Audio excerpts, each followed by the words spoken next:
शिवाय नमः। हरे कृष्णा। बोलिए श्री लक्ष्मीपति विष्णु भगवान की जय। श्री तुलसी सालीग्राम जी भगवान की जय। ओम नमः शिवाय। प्रिय भक्तगणों, आज वैशाख माह शुक्ल पक्ष की एकादशी तिथि है, जिसे मोहिनी एकादशी या मोहिनी ग्यारस के नाम से जाना जाता है। आज ही के दिन भगवान विष्णु ने देवताओं को असुरों से मुक्ति दिलाने के लिए मोहिनी अवतार लिया था। इसीलिए इस एकादशी का नाम मोहिनी एकादशी पड़ा। प्रिय भक्तगणों, इस दिन भगवान विष्णु के मोहिनी रूप की पूजा की जाती है। इस मोहिनी एकादशी व्रत को करने एवं व्रत कथा को सुनने मात्र से ही 1000 गौदान करने का पुण्य फल प्राप्त होता है। यह एकादशी मोह माया के बंधन से मुक्ति दिलाती है। इस व्रत को करने से परिवार में सुख शांति और समृद्धि आती है तथा पितृदोष से मुक्ति मिल जाती है। विवाह बाधा, चंद्र दोष, बाजपन जैसे विकार समाप्त हो जाते हैं एवं सभी प्रकार के पापों का नाश होता है। तो आज मैं सुना रही हूँ मोहिनी एकादशी की संपूर्ण व्रत कथा एवं एकादशी माता की आरती। एक समय अर्जुन ने भगवान श्री कृष्ण से पूछा, हे केशव, वैशाख शुक्ल एकादशी को किस नाम से जानते हैं और उसकी कथा क्या है? इस व्रत को करने से कौन सा पुण्य फल प्राप्त होता है तथा इसकी महिमा क्या है?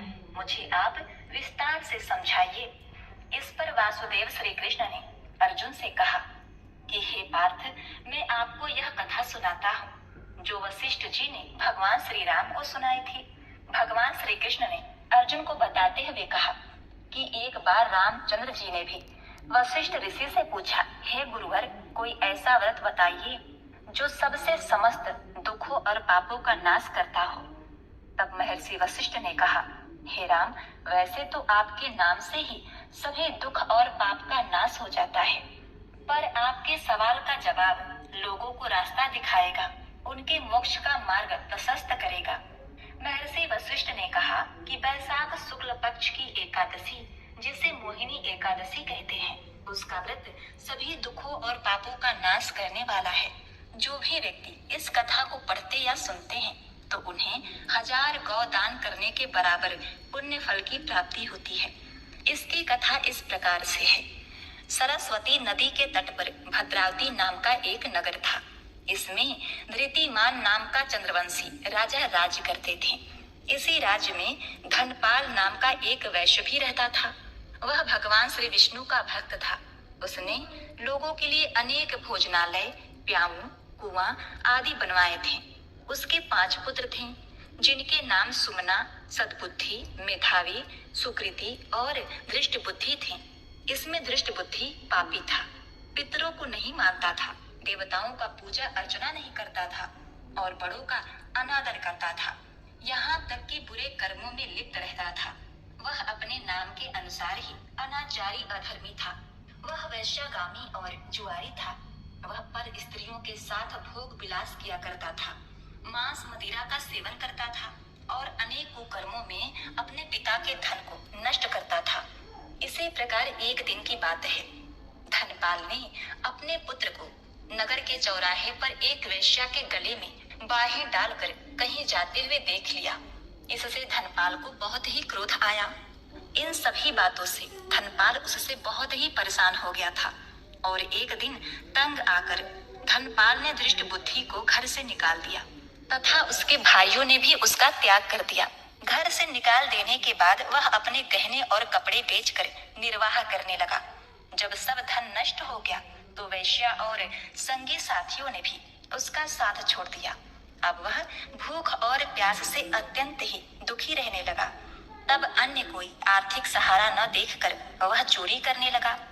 एक बार राजा के सिपाहियों ने उसे चोरी करते हुए देख लिया और उसे पकड़ लिया, लेकिन धर्मात्मा धर्मपाल का बेटा होने की जानकारी पर उसे छोड़ दिया गया, लेकिन वह फिर पकड़ा गया। इस पर उसे कारागार में डाल दिया गया, लेकिन कुछ ही दिनों बाद उसे नगर छोड़कर जाने के लिए राजा ने आज्ञा दे दी। इस पर वह वन में चला गया और पहेलिया बन गया। वह पशु पक्षियों का शिकार कर मांस भक्षण करने लगा। ऐसे ही एक दिन भूख प्यास से परेशान होकर वह इधर उधर घूम रहा था। तभी उसे कौटिन्य ऋषि के आश्रम दिखाई दिया और वह वहां चला गया। वह बैसाख का महीना था। ऋषि गंगा स्नान करके आए थे। उनके गीले वस्त्रों के छींटे उस पर पड़े। ऐसे में गंगा जल के छींटे से धृष्ट बुद्धि को कुछ बुद्धि आई। उसकी बुद्धि शुद्ध हो गई। उसने ऋषि कौटिन्य को प्रणाम किया और कहने लगा कि उसने बहुत बड़ा पाप कर्म किया है, इससे मुक्ति का मार्ग बताइए। ऋषि कौटिन्य को दृष्ट बुद्धि पर दया आ गई। उन्होंने कहा, तो सुनो, बैसाख शुक्ल एकादशी को मोहिनी एकादशी का व्रत करो, इससे तुम्हारा उद्धार होगा। इस व्रत को विधि पूर्वक करने से समस्त पाप नष्ट हो जाएंगे और तुम पुण्य के भागी बनोगे। उन्होंने मोहिनी एकादशी व्रत की पूरी विधि बताई। मोहिनी एकादशी के दिन उसने ऋषि के बताए अनुसार विधि विधान से व्रत किया और विष्णु पूजन किया। वशिष्ठ ऋषि श्री राम भगवान से कहते हैं, हे श्री राम, इस व्रत के प्रभाव से उसके सभी पाप नष्ट हो गए और अंत में वह गरुड़ पर सवार हो विष्णु लोक को चला गया। संसार में इस व्रत से उत्तम दूसरा कोई व्रत नहीं है।